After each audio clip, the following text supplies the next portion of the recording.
Ah, du coup, tu as une belle bête. C'est la même que la montagne des singes. Ouais.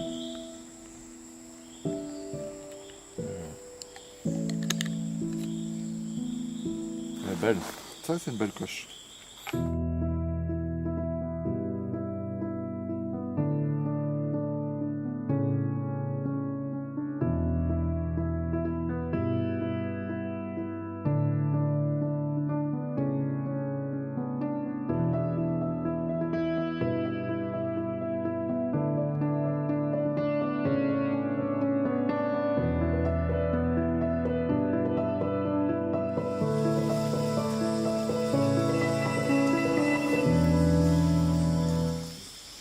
On s'intéresse aux tiques en Guyane pour plusieurs raisons. Tout d'abord parce que plus personne les étudiait depuis près de 60 ans et on ne connaissait pas trop la diversité des tiques et la diversité des microbes qui sont présents chez les tiques. Alors quand on parle des microbes, souvent chez les tiques on pense pathogènes. Et en effet il y en a.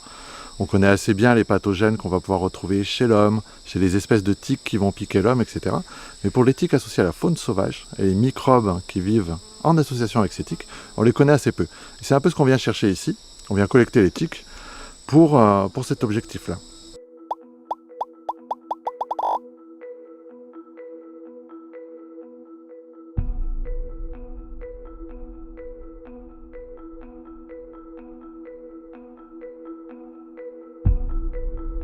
On a deux collectes de tiques. La première collecte, c'est une collecte qu'on fait au drapeau. On passe un grand carré de drap blanc d'1 mètre sur 1 mètre à peu près dans la végétation. Là, on va attraper les tiques qui sont à l'affût, qui attendent en fait un hôte, un animal qui va passer, sur lequel ils vont pouvoir se jeter. Nous, on va agiter un petit peu la végétation avec ce drapeau, et les tiques vont se laisser tomber dessus, pensant que c'est un animal. Le fait que le drapeau soit blanc, c'est juste pour nous. Ça permet juste de voir facilement les tiques une fois qu'elles sont sur ce drapeau. Ça, c'est notre première technique. La deuxième technique, elle est un petit peu plus compliquée. Elle consiste à aller en forêt, ou en bordure de forêt, avec des gens qui sont spécialisés sur certains groupes de vertébrés sauvages, avec des ornithologues, avec des vétérinaires qui vont capturer de la faune sauvage. Et là, avec eux, on va collecter les tiques qui vont être placées sur ces animaux, et on va les récupérer.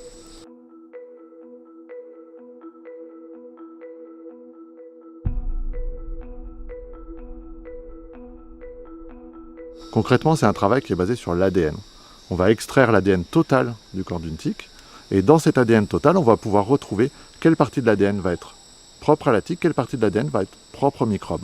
Donc l'intérêt de cette étude, c'est surtout de sortir un petit peu des sentiers battus, puisque beaucoup d'études sur les tiques et maladies à tiques s'intéressent en fait aux tiques d'intérêt médical et vétérinaire. Qu'est-ce que ça veut dire? Les tiques d'intérêt médical, c'est celles qu'on va retrouver associées à l'homme. On les échantillonne, c'est celles qu'on peut attraper quand on va en forêt. Celles-là, elles sont assez bien connues.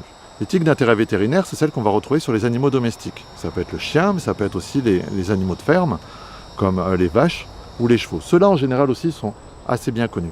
En revanche, on connaît assez peu les tiques associées à la faune sauvage. Et c'est celle-là vraiment qu'on veut chercher. Il y a certaines espèces de tiques qu'on va retrouver essentiellement que sur la faune sauvage. Il y a très peu de chances de les retrouver sur l'homme.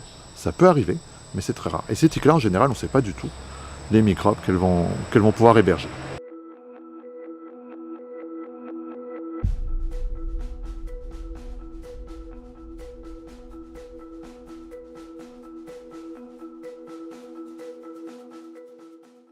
En Guyane, par exemple, on a documenté un cas d'une personne travaillant dans la forêt qui s'est retrouvée infectée par une maladie à tique inconnue.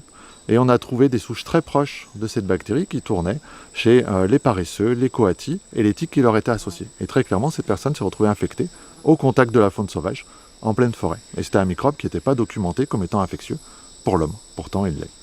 Ça, c'est le premier aspect. Le deuxième aspect est un peu plus fondamental. Il faut s'intéresser à ça, à des questions un petit peu plus d'écologie et d'évolution. Peu de gens le savent, mais les tiques, en fait, vivent en symbiose avec des micro-organismes.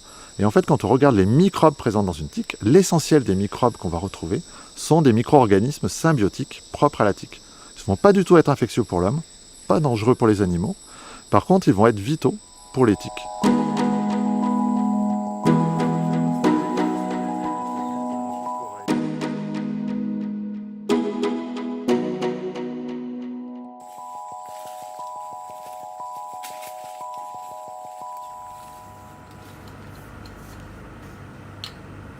T'en as une qui court sur la peau.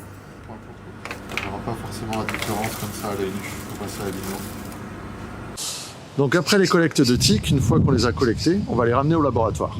Donc ici, là aujourd'hui, nous sommes accueillis par l'Institut Pasteur de Guyane, au laboratoire d'entomologie médicale.